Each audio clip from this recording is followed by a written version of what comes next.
And I was a young college sophomore, came from South Louisiana to Baton Rouge, thought I knew it all, played a little LSU football, met a fella about a year older than me named Rodney Woods. He was on the team with me. As far as I knew, neither one of us knew God from a hot rock.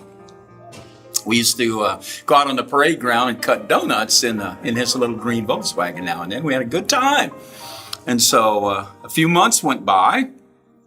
God was at will to his purposes in different ways.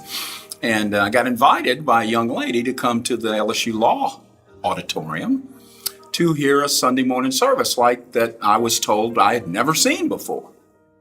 And when we got in there was a young fellow, a little older than me, but it didn't seem very old, just spouting off verse after verse after verse. And I was impressed. He was in a turtleneck sweater, which I'd never seen a pastor up in front of a church in a turtleneck sweater.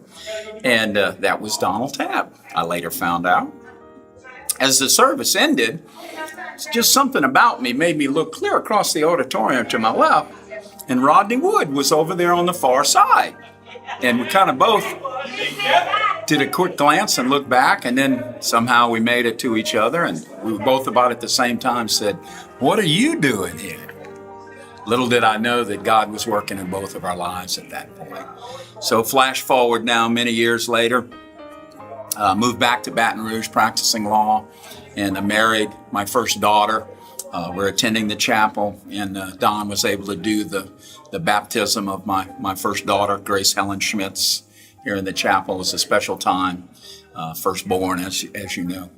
So no doubt in my mind that Don's had a major influence in my life and many thousands of others. Today has just been a marvelous, marvelous time of fellowship in the Lord, around the memories of our beloved pastor, friend, brother, as everybody says.